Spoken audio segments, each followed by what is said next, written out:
Sur notre planète bleue, l'eau donne sans compter. Elle nous enchante et nous ravit. Elle est source de plaisir et au commencement de toute vie. Partons à la découverte de ces régions du monde où l'homme et l'eau entretiennent des rapports innovants et prometteurs.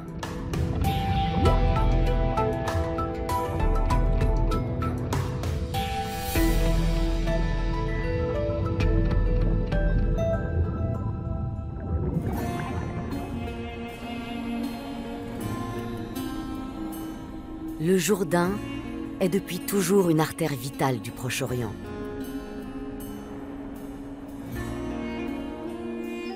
C'est un des berceaux de la civilisation et aussi un fleuve sacré pour les chrétiens.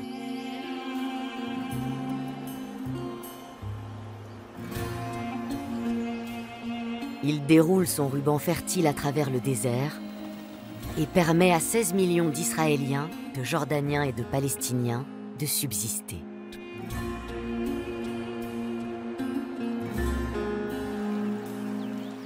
Mais dans la partie inférieure de son cours, le Jourdain dépérit.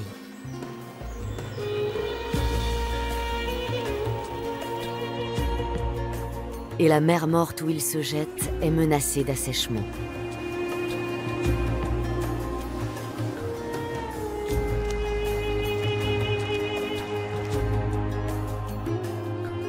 Toute la région souffre d'une pénurie d'eau qui envenime encore les tensions existantes.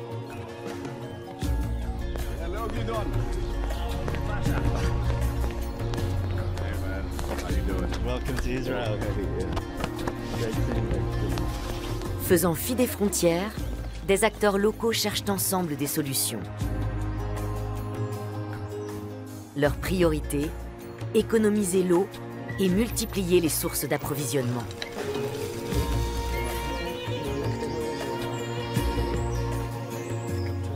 Avec une double visée, sauver le Jourdain et promouvoir la paix. Comment relever ce défi ?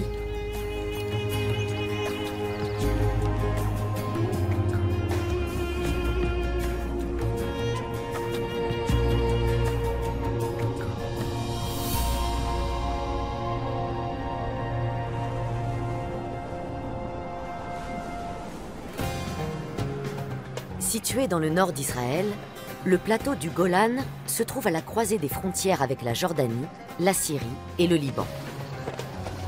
On y trouve la seule station de ski du pays, à 2000 mètres d'altitude.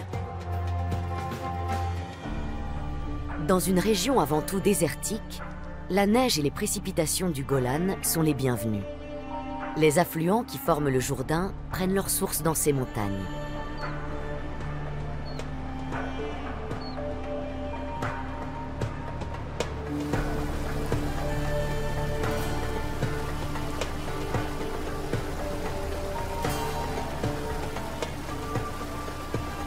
Le fleuve joue un rôle essentiel en Israël, où les précipitations sont en moyenne moitié moins abondantes qu'en Europe centrale.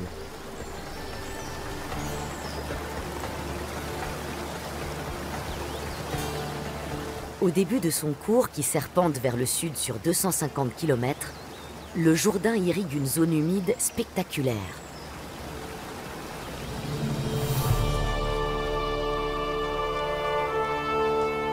La vallée de la Houla était autrefois occupée par un immense lac bordé de marécages, 6 fois plus grand que la réserve naturelle protégée d'aujourd'hui.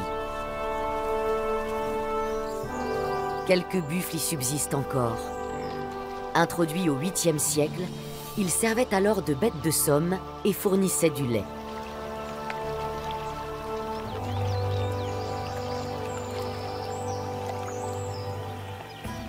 Ce ragondin n'est pas non plus une espèce indigène. Il est originaire d'Amérique du Sud. Grâce à un émail riche en fer, ses dents très résistantes peuvent venir à bout de tiges et de racines épaisses.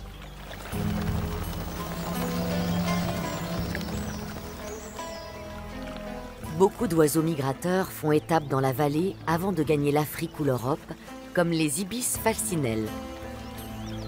Ils y trouvent des poissons et des gastropodes en abondance. L'hivernage de quelques 35 000 grues cendrées offre un spectacle époustouflant. Les tracteurs ne transportent ici que des touristes, car la zone protégée n'est pas cultivée. Et les visiteurs ont toujours quelque chose à donner à manger aux oiseaux. Et si ce festin anticipé était en soi une excellente raison pour se rassembler ici?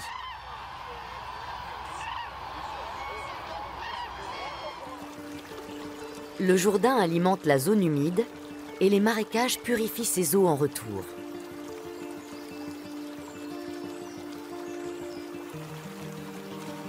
Quelques kilomètres plus loin, au sud de la vallée, le Jourdain traverse le lac de Tibériade.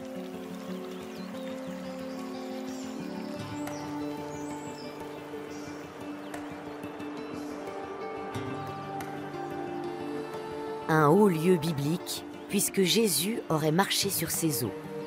Quant à l'apôtre Pierre, il aurait vécu au bord du lac.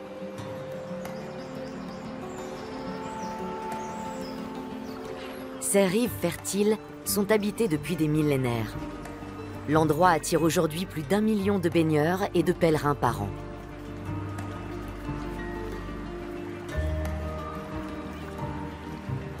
Le plus grand lac d'eau douce de la région fournit en outre de l'eau potable aux Israéliens, aux Palestiniens et aux Jordaniens.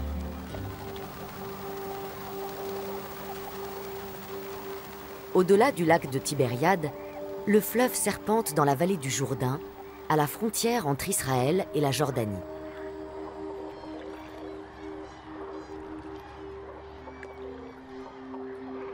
Au sud de Jéricho, il finit sa course dans la mer Morte.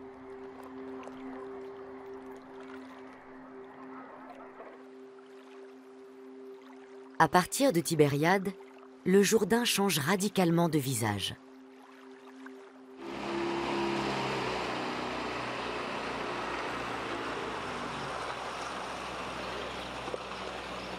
L'hypsomètre du lac indique que la surface de l'eau se trouve à plus de 212 mètres au-dessous du niveau de la mer. En plein hiver, à la saison pluvieuse, il devrait être supérieur d'au moins 4 mètres.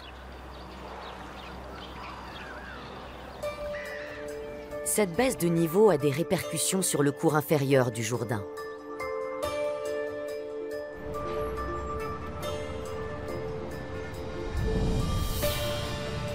C'est ici, en Transjordanie, que se sont installés les premiers colons israéliens. Une bande de terre transformée au fil des ans en parcelles agricoles florissantes. L'eau nécessaire aux cultures est puisée dans le Jourdain.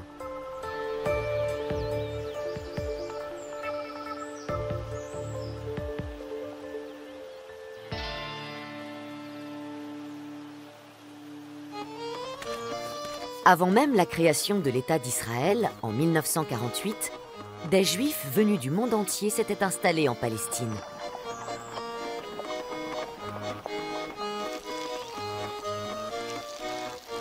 Les débuts ont été difficiles.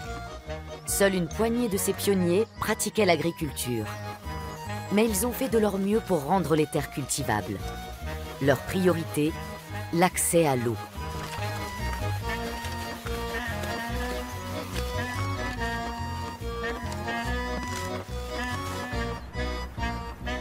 Les alentours du lac de Tibériade étaient à l'origine une région aride.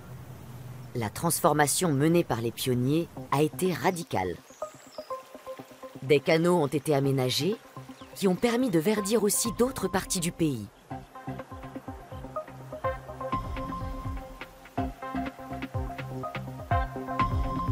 L'agriculture occupe près d'un quart de la superficie d'Israël. Tout cela grâce aux eaux du Jourdain.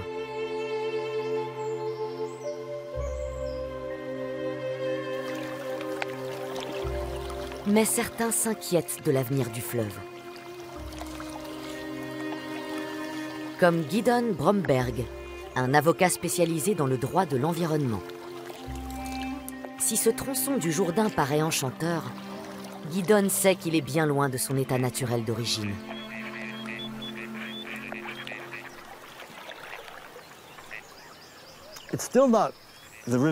Ce n'est plus vraiment le Jourdain.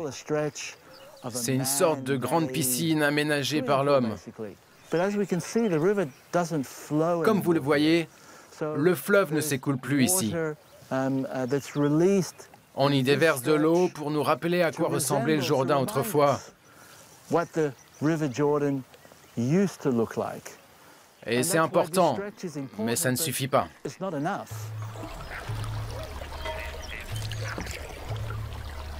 2 kilomètres plus loin, le paysage idyllique prend brusquement fin.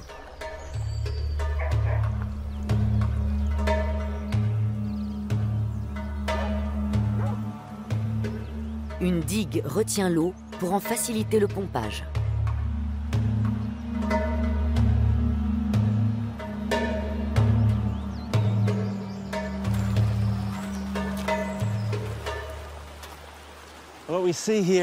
Ce barrage marque en réalité la fin du Jourdain, après le lac de Tibériade. À la place d'une rivière qui suit son cours naturel jusqu'à la mer Morte, on trouve une conduite d'eau. Le Jourdain n'est ici plus que l'ombre de lui-même. Gideon voudrait le remettre à flot.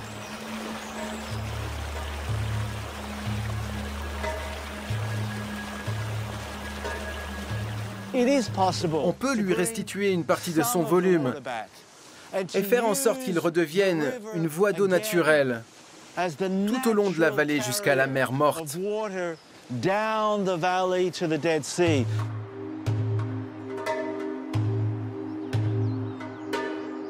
En 1994, Gideon a créé l'ONG Ecopis. Son combat, empêcher l'assèchement de la partie sud du cours du Jourdain. Un peu plus en aval, le fleuve est canalisé et alimente les terres agricoles.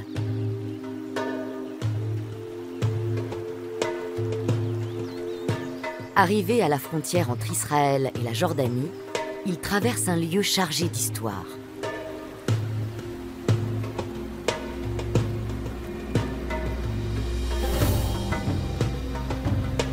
En 1927, l'une des premières centrales hydroélectriques du Proche-Orient a été construite à Naharaim. Elle alimentait en électricité la Palestine, alors sous mandat britannique. Aujourd'hui en ruine, la centrale se trouve désormais sur des terres asséchées.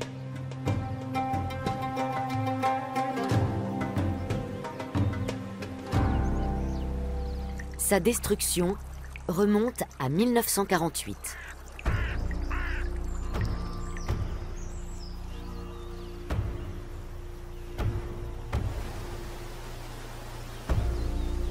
Après la fondation de l'État d'Israël, les tensions avec les pays voisins débouchent sur une première guerre israélo-arabe.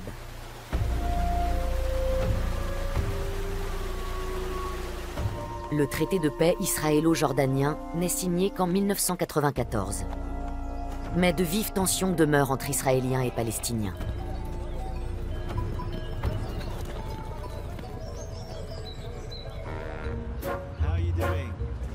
Gideon a justement à cœur d'apaiser la situation.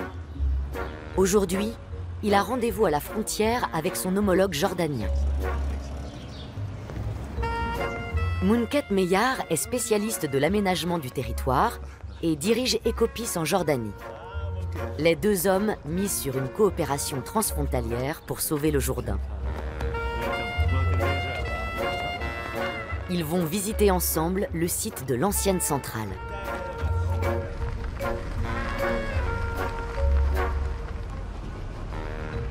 Mounket se souvient de leur première rencontre il y a plus de 20 ans.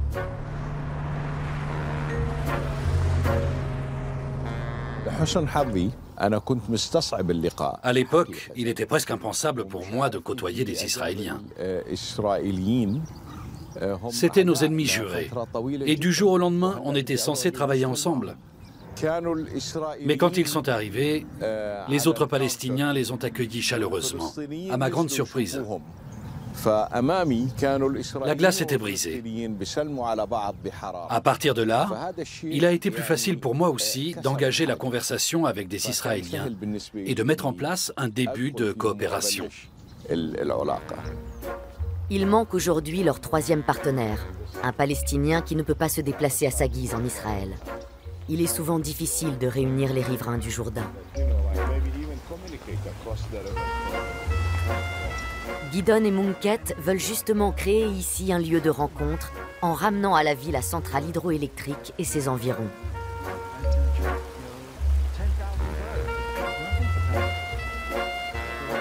La défense du Jourdain est aussi pour eux une façon d'œuvrer à la réconciliation des peuples. Le Jourdain nous offre la possibilité d'une meilleure intégration et d'une coopération. La souveraineté est un sujet très sensible ici pour les Israéliens, les Jordaniens et les Palestiniens. C'est toute la vallée du Jourdain qui est concernée, du lac de Tibériade à la mer Morte. Le site de l'ancienne centrale, en territoire jordanien, doit être transformé en parc national. Si le Jourdain retrouve un jour son débit normal, une vaste zone humide pourrait voir le jour ici, peuplée par une faune variée. Les vestiges de la centrale s'inscrivent dans ce projet de « Parc de la paix », le surnom que lui donnent Gidon et Munket.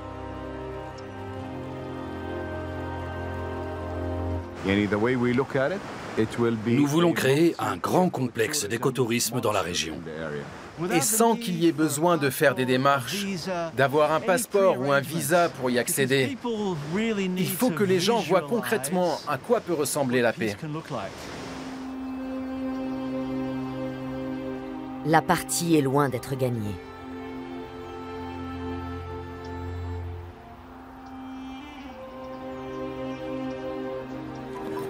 À 50 km à peine de l'ancienne centrale, côté jordanien, le paysage est jalonné de collines arides.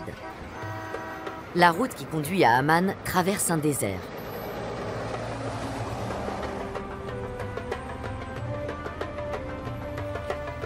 La capitale de la Jordanie compte environ 4 millions d'habitants.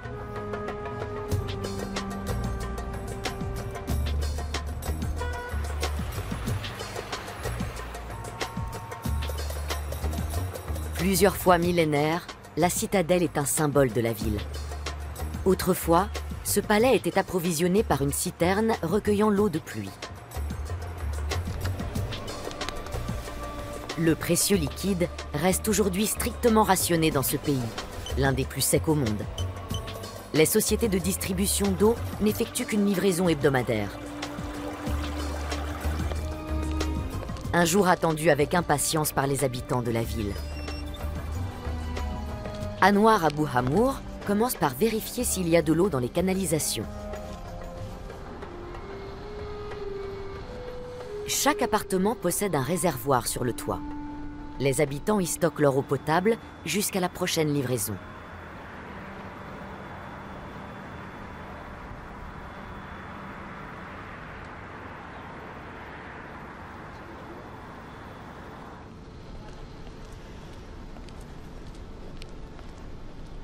Pour tenir une semaine, il faut économiser par tous les moyens.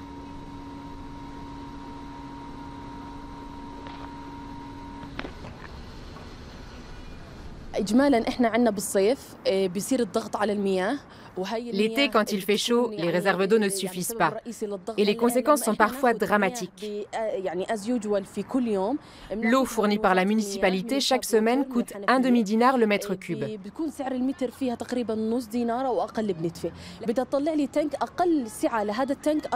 Mais une fois les réserves épuisées, il faut se tourner vers les compagnies privées. Et là, c'est 8 fois plus cher. La plupart des familles d'Amman ne peuvent pas se le permettre.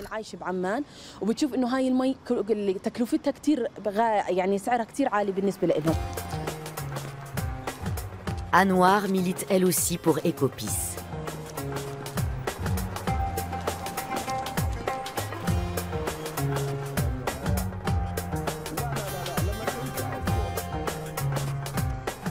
Avec Mounket, elle cherche des solutions pour résoudre la crise de l'eau. Car le problème tend à s'aggraver. La croissance démographique est plus rapide ici que chez le voisin israélien et l'afflux de réfugiés syriens accroît le stress hydrique.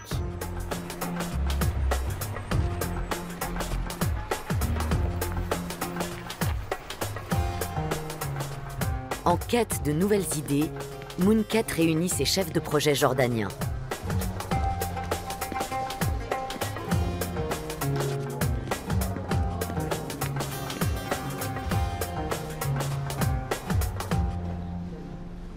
Tous connaissent des habitants de la vallée du Jourdain qui souffrent de la pénurie. Ils sont ici pour échanger leurs expériences.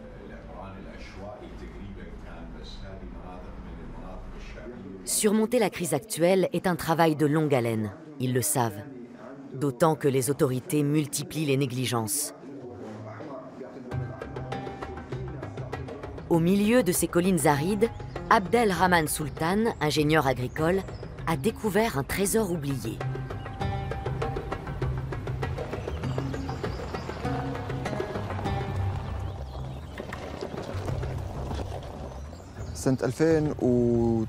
Il y a 15 ans, je suis venu dans la région avec des étudiants pour ramasser des déchets.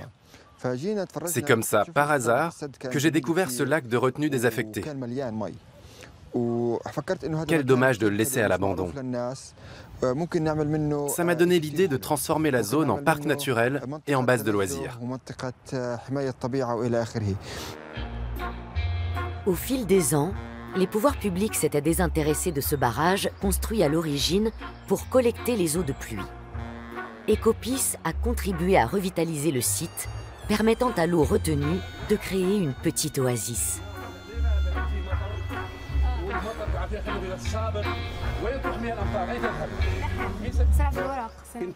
On y trouve même un embryon de forêt, un écosystème rarissime dans la région. Des groupes scolaires jordaniens sont venus l'admirer.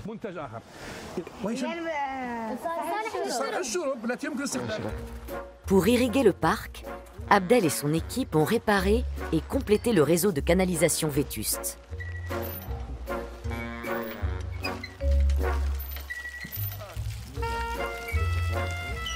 Cette enclave de verdure au cœur du désert est visible de loin.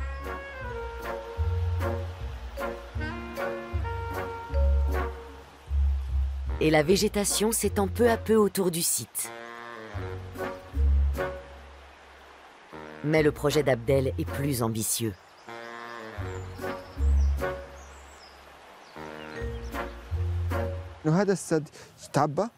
Il faudrait accroître la capacité de stockage du barrage et faire en sorte qu'une partie de son eau soit redirigée vers le cours asséché d'un affluent du Jourdain.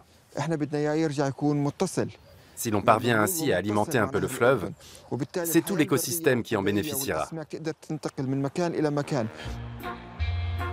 L'objectif est loin d'être atteint, mais une partie de la vallée asséchée commence à reverdir.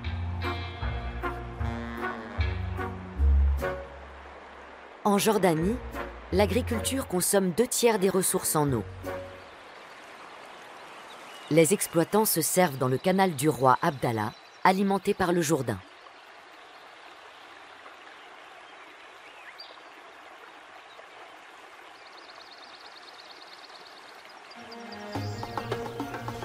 En hiver, c'est la saison des moissons.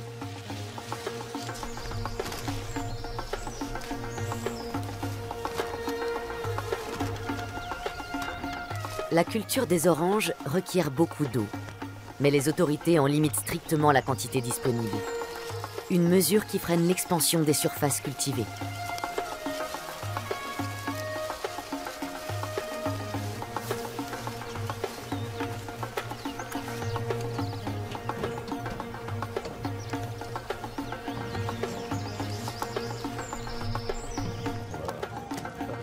Depuis un an, l'agriculteur Moatassim se fait conseiller par USAID, l'Agence des États-Unis pour le développement international.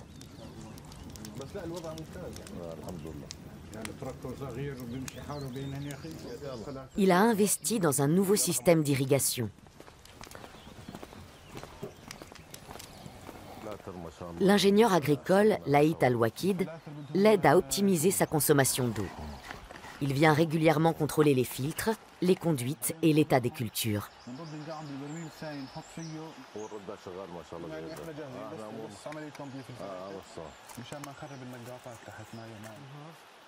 L'hiver, un nouveau réservoir recueille l'eau de pluie. Grâce à un système élémentaire d'irrigation au goutte à goutte, l'exploitant économise jusqu'à 75% d'eau, ce qui lui permet d'étendre ses cultures.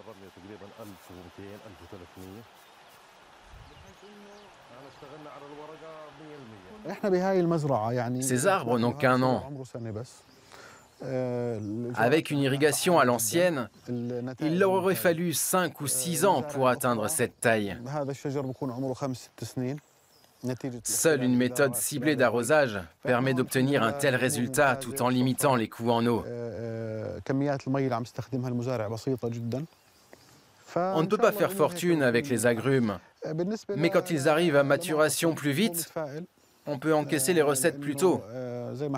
L'investissement valait la peine. Moatassim va pouvoir produire davantage et il sera mieux équipé pour l'avenir. Le rationnement est un problème qui touche tout le monde en Jordanie. Dans les territoires palestiniens de Cisjordanie, l'approvisionnement en eau est plus délicat encore. La zone est séparée d'Israël par des clôtures.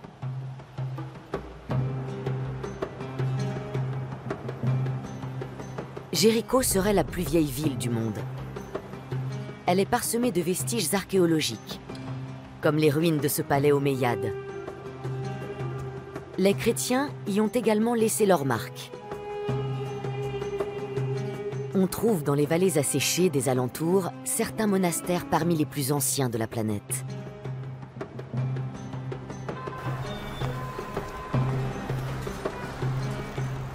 Malgré son environnement aride, la région de Jéricho est un paradis pour la culture des fruits et légumes.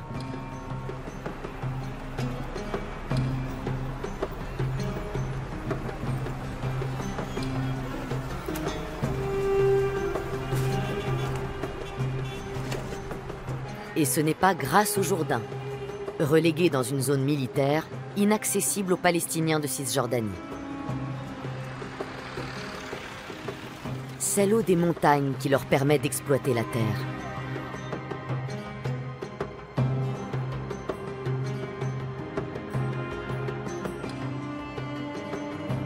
Elle est acheminée jusqu'aux champs par des canaux très anciens.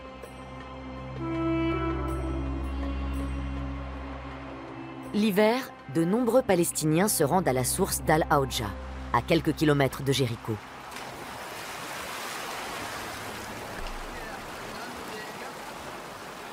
Mohanad Saïdé est un enfant de la région.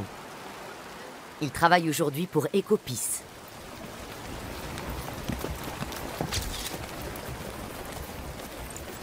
Sa mission, surveiller l'état de l'approvisionnement en eau. Cette source au milieu du désert a une signification particulière à ses yeux.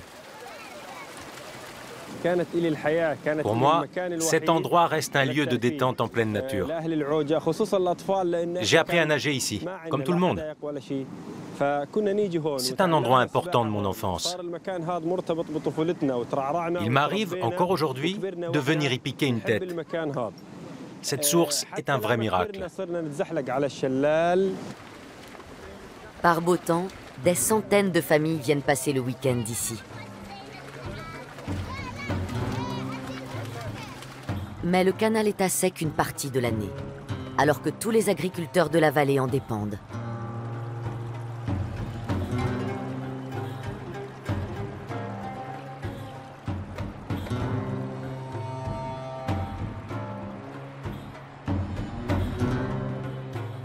Les colons israéliens exploitent eux aussi la source. Une société de distribution pompe l'eau en profondeur pour alimenter les implantations.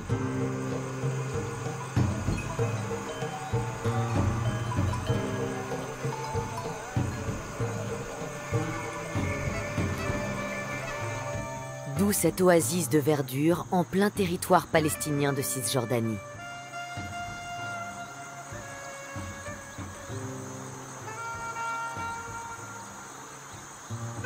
La colonie suscite la grogne des agriculteurs palestiniens.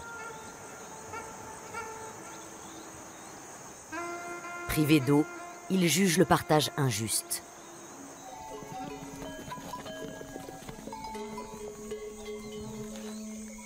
Ecopis cherche des solutions pragmatiques, par exemple en encourageant les jeunes Palestiniens à gérer au plus juste la précieuse ressource.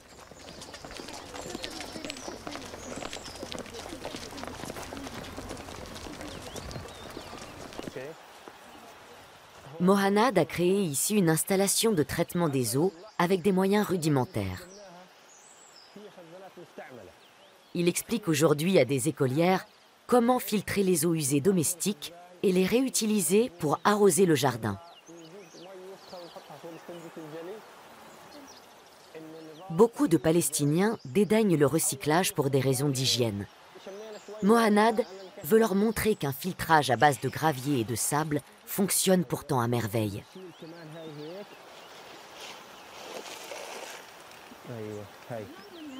Sans ce dispositif, l'eau de vaisselle provenant du centre de formation d'Ecopis serait gaspillée.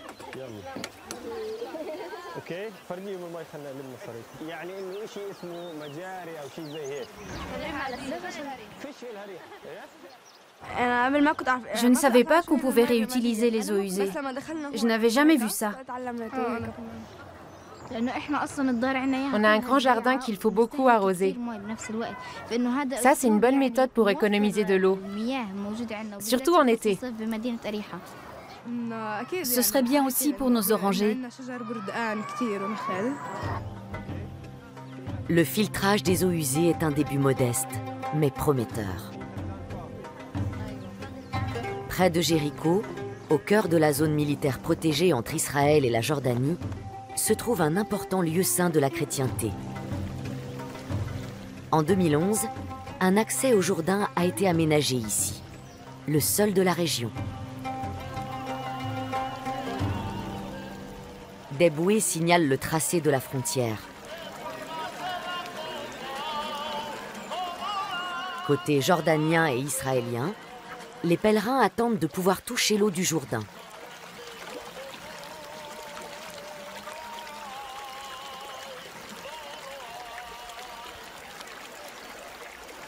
C'est ici que Jésus aurait été baptisé, de quoi attirer les fidèles du monde entier.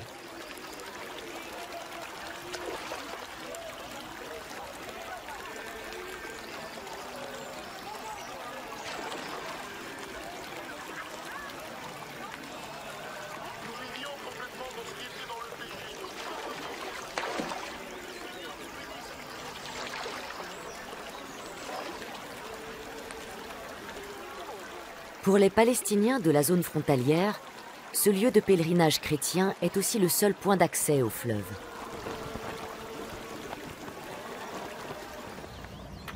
Le père de Mohanad a grandi au bord du fleuve.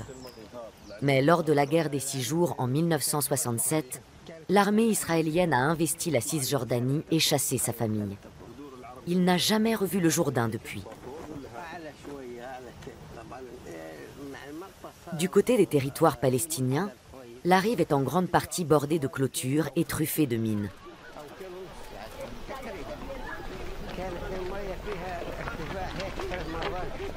C'est un grand jour pour le père de Mohanad. Mais ses impressions sont mitigées.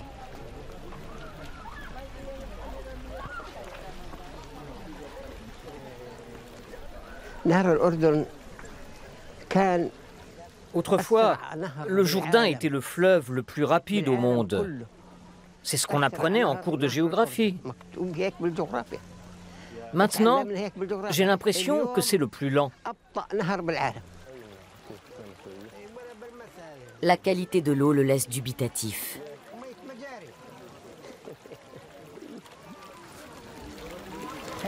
Tout ça, ce sont des eaux usées, ce n'est pas le Jourdain. C'est de la soupe. J'ai grandi au bord du fleuve. Le Jourdain, c'est toute ma vie. C'est comme l'air que je respire. Je ne peux pas imaginer vivre sans ce fleuve et sans ces délicieux poissons d'autrefois.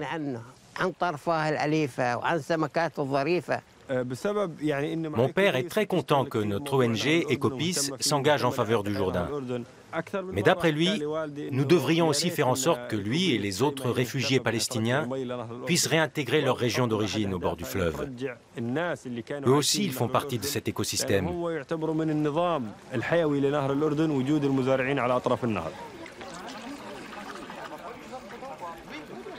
Ecopeace veut fédérer les habitants de la vallée du Jourdain autour de leur fleuve.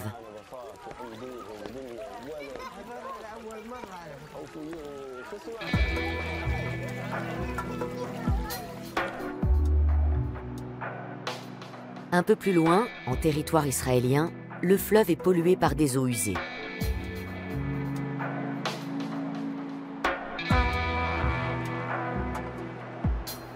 L'agriculture en est responsable, ainsi que les énormes fermes piscicoles de la région.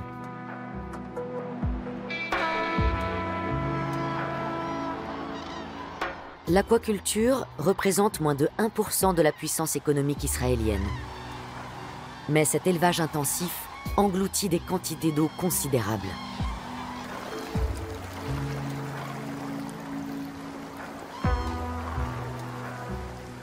Celles-ci sont en grande partie prélevées directement dans le fleuve.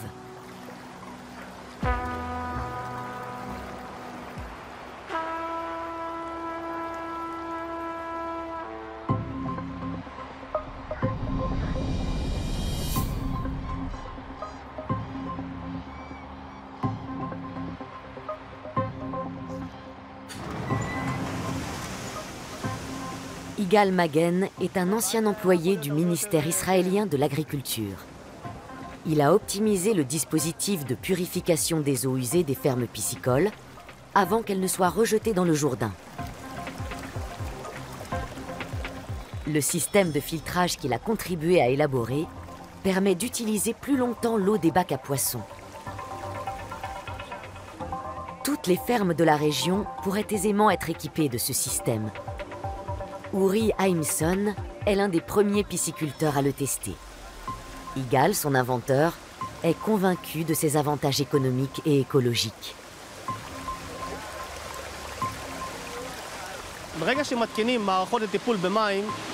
Cette installation de traitement des eaux permet de réduire leur consommation.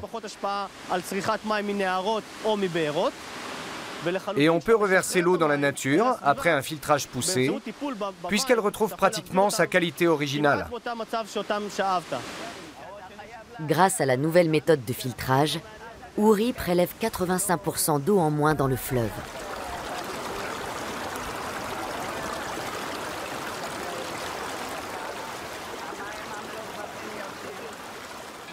Les économies se comptent en millions de litres.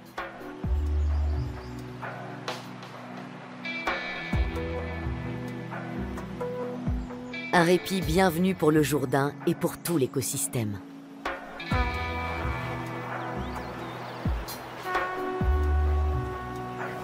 Y compris pour les chacals dorés et les nombreuses espèces d'oiseaux.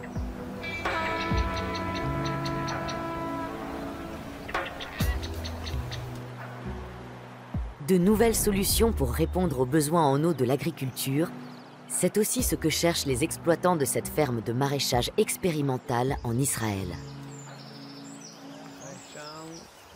Ils emploient des technologies de pointe encore plus efficaces que l'irrigation au goutte à goutte.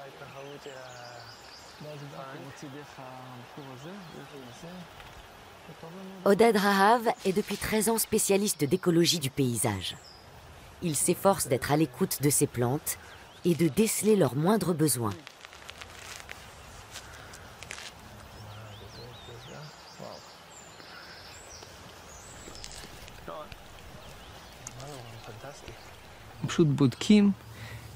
On veut savoir précisément comment se sent la plante, comment elle s'ouvre et se referme, comment elle respire. L'irrigation est automatisée en fonction de ces données. Pour analyser les besoins en eau des différentes variétés, Oded et son collègue ont posé des capteurs. Ils suivent ainsi la maturation des fruits,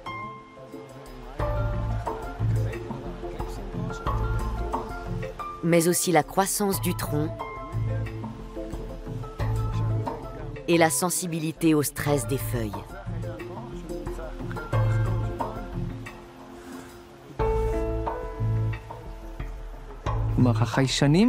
Les informations fournies par les capteurs alimentent le système informatique qui pilote l'irrigation.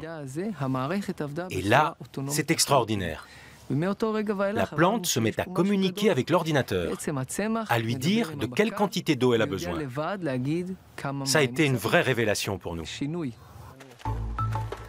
En ajoutant des données météorologiques à leur système, les chercheurs peuvent encore accroître les économies d'eau.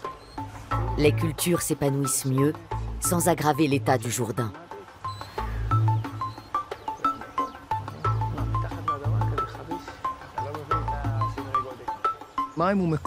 L'eau n'est pas seulement une source de vie, c'est un cadeau qui nous est fait.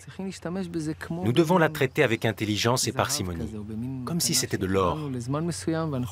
Grâce à la technologie, nous prélevons moins d'eau dans le lac de Tibériade et dans le Jourdain. L'objectif à présent est non seulement d'appliquer ces solutions chez nous, mais aussi de les proposer aux pays voisins. Problème, l'agriculture est de plus en plus gourmande. À ce stade, il faudrait une vraie révolution pour sauver le Jourdain.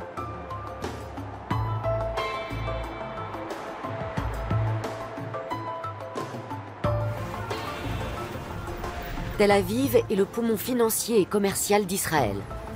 Ici, les intérêts économiques passent avant les préoccupations environnementales.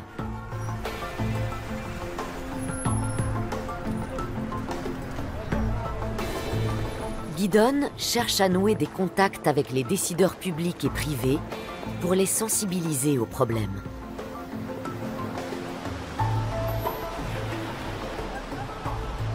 Un espoir pourrait venir d'une toute autre source, la Méditerranée.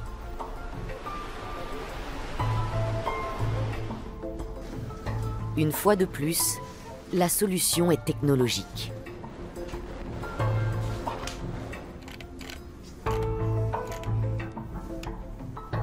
En 2013, Israël s'est doté d'une usine de désalinisation par osmose inversée, la plus performante au monde. Sa production d'eau douce dépasse les besoins de la population du pays. Today, desalination along the coast itself has meant that aujourd'hui, grâce à la désalinisation menée sur la côte, on n'a plus besoin de faire venir l'eau du lac de Tibériade dans cette région très densément peuplée. Cette eau est donc de nouveau disponible pour alimenter le Jourdain et, en fin de course, alimenter la mer Morte. Et cela de façon naturelle, pas dans des conduites.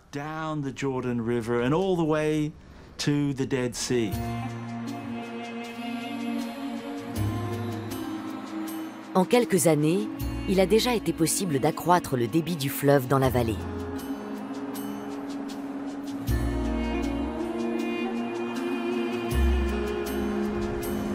Mais pour l'instant, ce n'est encore qu'une goutte d'eau dans le désert. La mer Morte est un site naturel unique, l'un des plus grands lacs salés au monde et surtout le point le plus bas de la surface du globe.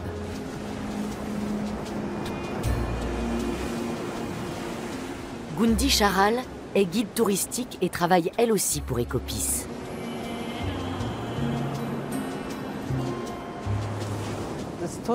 La mer Morte est un vrai miracle. Elle est tellement envoûtante. Regardez ce sel blanc, d'une pureté absolue. C'est fascinant. Et ces formations de sel incroyables. On dirait de la glace. En plein été, on peut venir ici admirer cette plage enneigée de sel. C'est un spectacle extraordinaire. Les couleurs changent. La mer tire tantôt sur le violet, tantôt sur le turquoise, le bleu foncé ou le gris. C'est fou.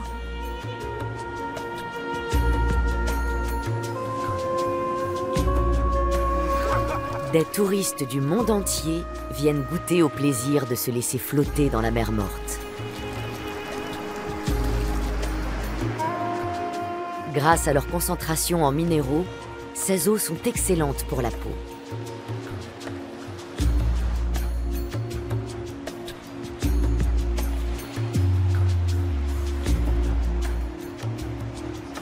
Mais voilà de nombreuses années que la superficie de la mer se réduit.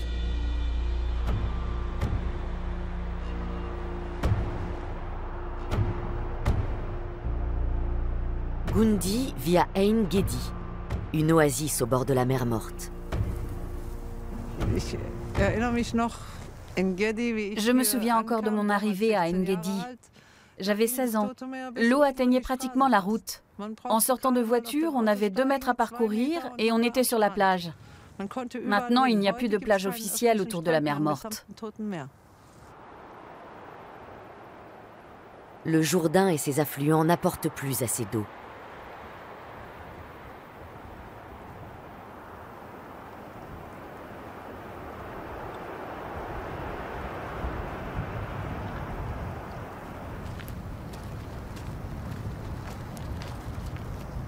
Résultat, les rives s'assèchent et de curieux cratères se sont formés.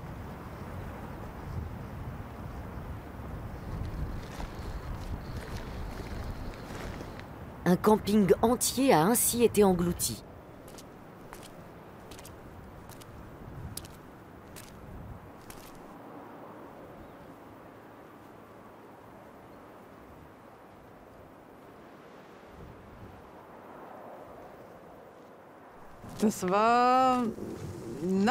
Un jour, une femme de ménage employée par le camping a chuté dans un trou.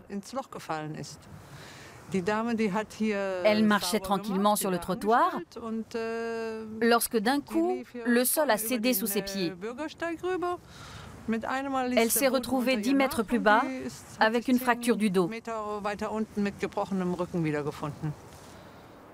Un effondrement dû à la baisse du niveau du lac. À 20 mètres de profondeur, il y a une couche de sel épaisse de 18 à 20 mètres. Tant que la mer Morte était à son niveau normal, la saumure saturée recouvrait cette strate et l'empêchait de se démettre. Mais le niveau de l'eau s'est mis à baisser, de plus de 30 mètres à ce jour. La couche de sel s'est retrouvée à découvert et a été lessivée par les eaux souterraines. Des cavités se sont formées et c'est comme ça que les cratères apparaissent. Plus de 5000 cratères parsèment aujourd'hui les rives du lac. Les industries chimiques participent à ce désastre environnemental.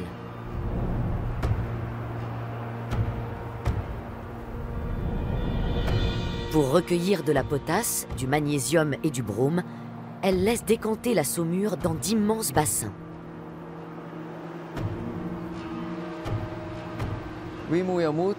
Si la mer Morte venait à disparaître, ce serait un drame pour toute la planète. C'est le point le plus bas de la Terre, un endroit extraordinaire. Nous devons prendre nos responsabilités et la sauver.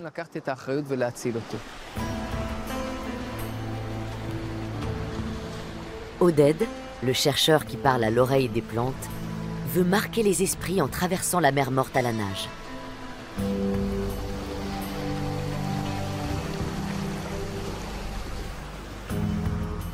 Et ce n'est pas si simple.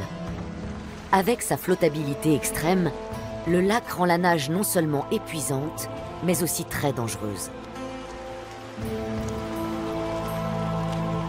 En cas de geste brusque, le nageur peut perdre le contrôle de ses mouvements et se noyer. Mais Oded n'est pas là pour le plaisir. Ce n'est pas la première fois qu'Ecopis organise ce type d'opération symbolique.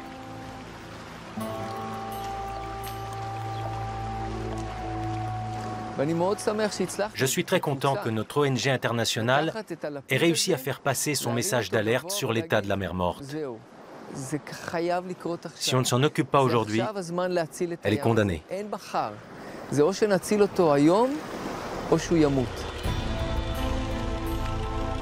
En novembre 2016, des nageurs de différentes nationalités ont traversé la mer Morte de la Jordanie vers Israël.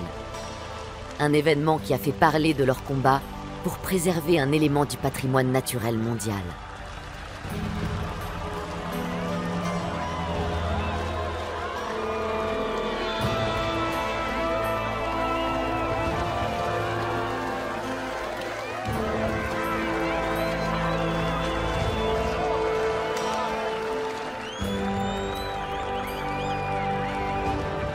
Les militants écologistes israéliens, jordaniens et palestiniens ont déjà accompli beaucoup en unissant leurs forces. Leur collaboration a permis de rapprocher les populations et d'instaurer une confiance mutuelle. Ils en sont convaincus, il est possible de sauver le Jourdain et de faire revenir la paix dans la région. Mais pour que cette grande aspiration se réalise un jour, encore faudra-t-il que les pouvoirs politiques jouent le jeu.